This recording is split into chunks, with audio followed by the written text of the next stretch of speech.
Hi guys. Bali, kauwi lang kasi namin galing pagsamba. Tsaka alis na rin ako gagawa nung punta tayo SS. Para sana ibigay na sa atin. Sana ibigay niya na sa atin. Update ko na lang kayo ulit mamaya. Kasi magkukumit lang ako. Nauna na CA. Kasi nung oras na eh. Ayan na guys. Nasa tricycle na ako. Papuntang Mindanao Avenue. Madali na ako. Nang oras na kasi. Baka mamaya dami na naman tao sa SS. Update ko kayo pag nasa bus na ako. Grabe. Ito na naman tayo. At tayo na naman ang matagal to. Pero yan na tayong bus. May ulit. Bus na ako guys. Tapos shoutout kay ate. Pinaupo niya ako dito. Kasi puno na yung bus eh. Kaya nag-giveaway si ate. Kaya thank you kay ate. Traffic na ata guys. Patay tayo dyan. Anong oras tayo makakarating dun? Mga bandang 8:30, 8:45 na. Traffic yun.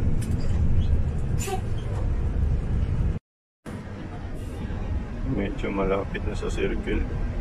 Pababa. Sa traffic talaga. Time check. 7:48 na. Grabe. Anong oras kaya ako makakarating dun? Okay na guys. Bababa na ako. Update ko kayo pag nakababa na ako. Nakababa na ako. Tapos kanina habang tinitignan ko doon sa dinadaanan nating mabilis, nakasarado na siya. Kaya mangyayari, iikot tayo. Iikot tayo talaga sa natin ating iniikutan. Kaya good luck na lang talaga. Update ko kayo mamaya. Guys, update. Dito tayo dumaan ulit sa yun sa lubak-lubak na sinabi ko. Pero iikot tayo dito sa kabila. Kasi sarado na dun eh. Bumibili pa kasi ako ng toge. Ito yung magiging pagkain ko. Hindi ko sure kung hanggang tanghali or hanggang hapon. Kaya mas maganda ng lagi kang handa, diba? Update ko kayo pag nandoon na ako sa may sakayan ng jeep. Guys, hindi na tayo umikot. Ayun, sabi ko sa inyo na sarado. Yan yung dinadaanan natin dati, diba? Pero sarado na kasi siya. Dito na lang, may daanan pa dito.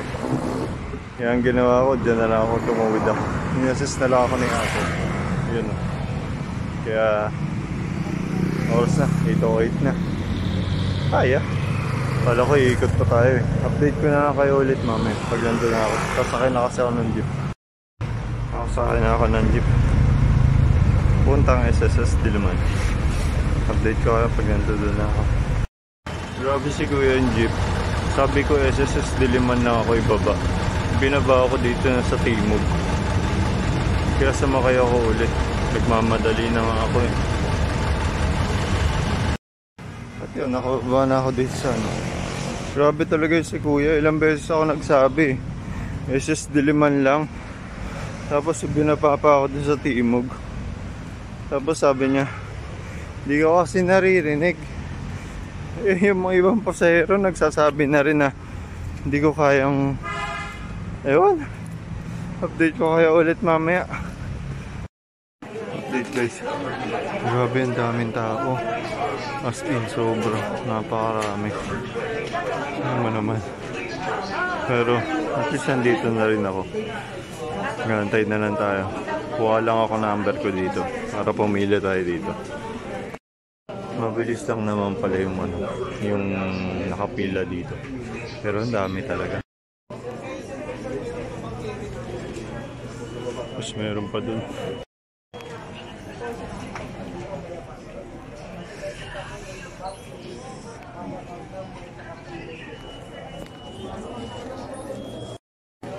Guys, malapit na ako. Apat pa bago ako pumunta dun. Update guys. Lapit na. Tara si kuya. katabi ko. Kaya susunod na ako dun. Sana talaga. Guys, update. Na-aprobahan na ako. Pero itatanong ko daw muna sa doktor kung anong uunahin kong i-file. Kung sickness ba or disability na agad. Kasi may sickness pa rin naman daw ako. Pero hindi ko lang kumbaga late filing lang. Kasi nga pandemic nung time na yun eh. Kaya tatanong natin sa doktor, pupunta tayo doon sa una natin pinuntahan dati. Update ko kayo ulit mamaya. Ayoko maglabas ng reaction eh. Pero masaya ako kasi aprobahan na ako eh. Yun nga lang, number 36 ako. 4 na lang. Buti lang talaga umabot ako. Ayun. Grabe. Masaya ako. Masaya talaga. Naaprobahan ako. Grabe, tagal nito. 3 weeks na nakalipas, di ba? Kaya naman, maraming salamat sa Ama. Pinagkaloob niya sa akin ng ganito. Salamat talaga. Salamat. Update guys. Alas 10 na. Ang bilis. Parang kanina lang eh. Masaya pa ako. Tapos ngayon, nalulungkot na naman yung mukha ko. Kasi nakakaramdam na ako ng gutom eh. Wala akong iniinom na tubig eh. Kaya parang lalambot ako. Hindi ko alam kung bakit. Kasi nga walang tubig eh. Okay lang sana kahit may tubig eh. Kahit hindi ako kumain, okay lang basta may tubig. Pero wala akong tubig na iniinom. Grabe. Ang tagal. Tapos puno pa doon sa medical. Doon kasi tayo pupunta ngayon eh. Update ko kayo ulit mamaya. Update guys. 10:30 na.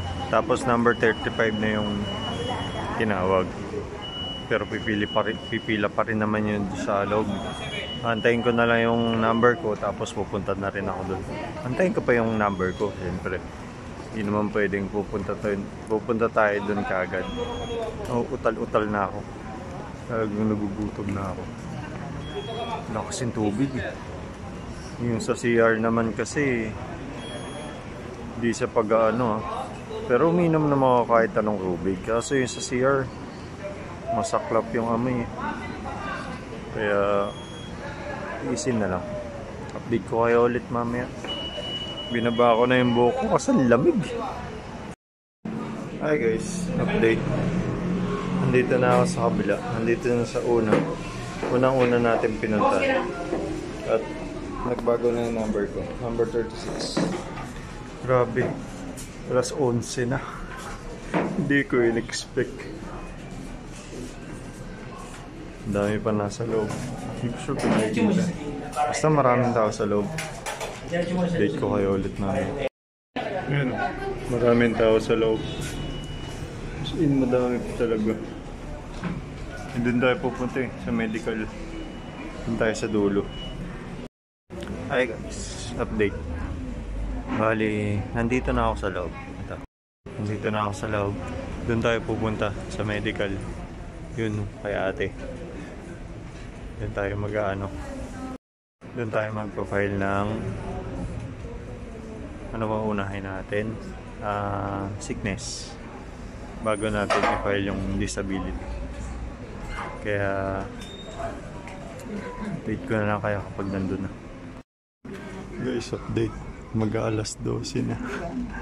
Pero susunod na tayo dun. Update ko na lang kayo ulit mamaya. Guys, update. Approve na ako. Pero dun sa sickness, hindi na daw ako pwedeng i-file kasi sobrang late filing na daw. Kaya hindi na akong pwedeng mag-avail ng sickness.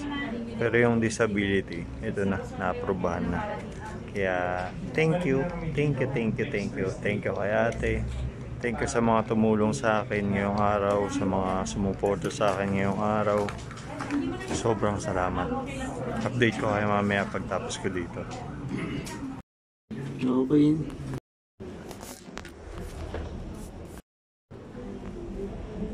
Okay na guys, ayan na siya.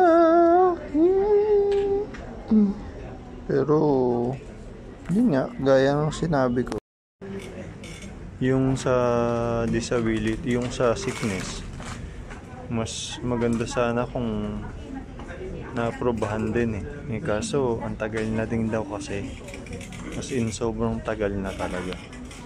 Magti 3 years na ngayong August, magti 3 years na.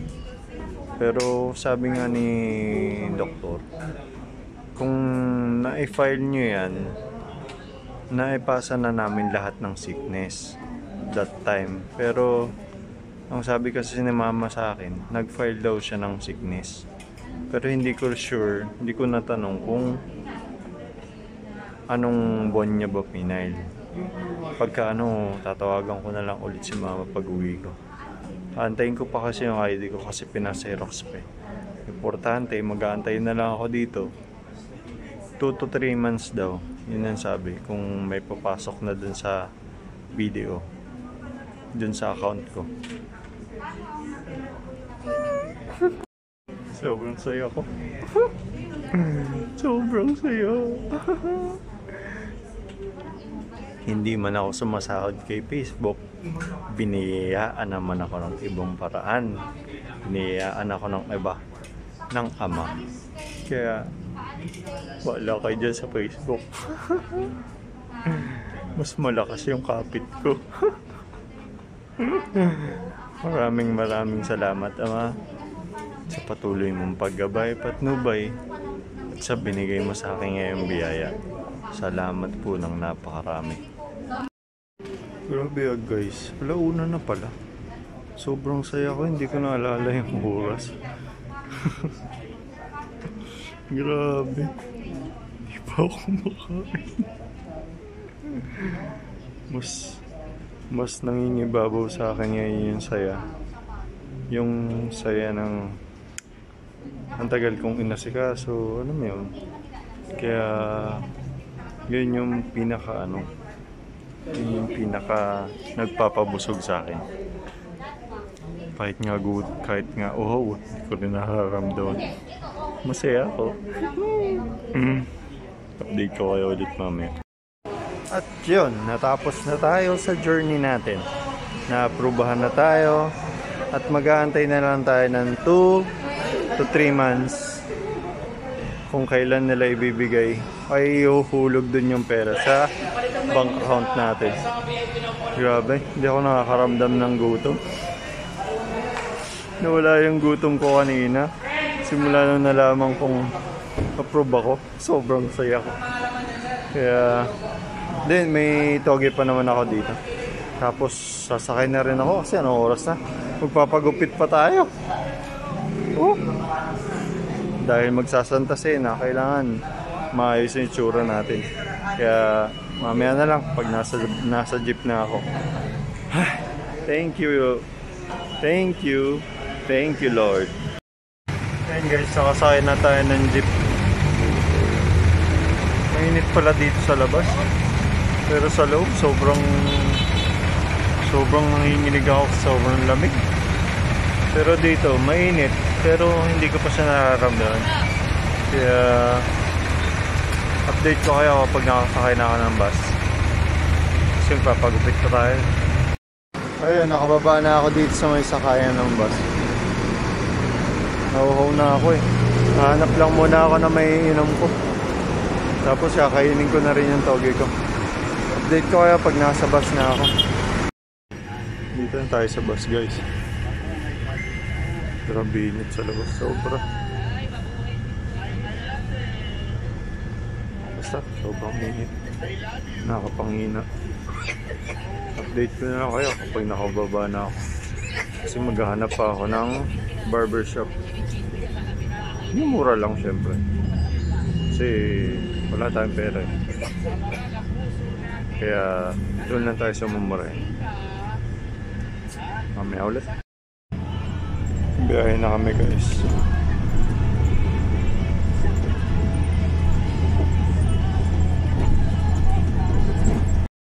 Update guys. Nasa Mindanao na ako. So update ko na lang kayo kapag nandoon na ako sa may barbershop na makikita ko. Kasi maghahanap pa tayo dun.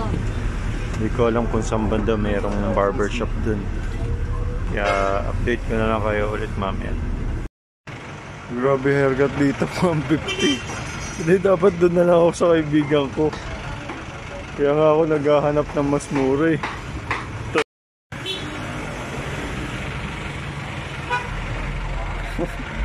Nakakatuwa siya. Hanap pa tayo. Guys, sakto ko.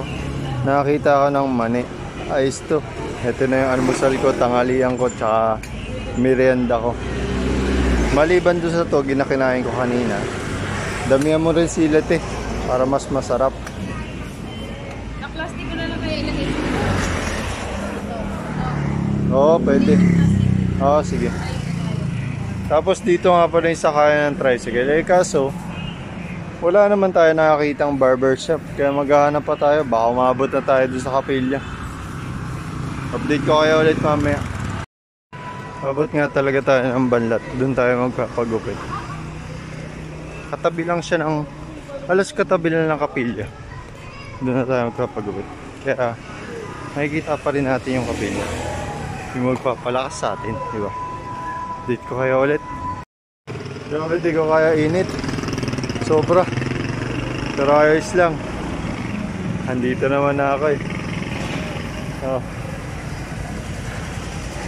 Yan yung pinakapahinga ko. Ayun o. Napakaganda ng Tandansora, di ba? Sobrang ganda niya. Di ba? Pahinga lang ako saglit. Nandudun lang naman sa kabila yung pagupitan. Napawisan na ako. Mainit kasi. Napakaganda ang Tandansora. Bagong pintura din, no? Yun, no? Sabayan pa ng panahon. Ang ganda na rin ng panahon. Diba? Napakaganda. Sobrang ganda niya. Tingnan lang tayo saglit. Dito na tayo, guys. Pasok sa budget ko yung presyo. Eh kasi magkano lang naman yung perang binigay ni tita kanina. Kaya pahinga lang ako saglit. Ang init kasi. Papagupit na rin ako. Kasi ano oras na? Okay na guys, nakasalang na ako. Hindi ko alam kung anong papagupit ko. Baka magpakalbo ko. Pero sabi ko kay kuya, fade na lang muna yung gilid. Tapos bahala na yung susunod. Mamaya na lang ulit.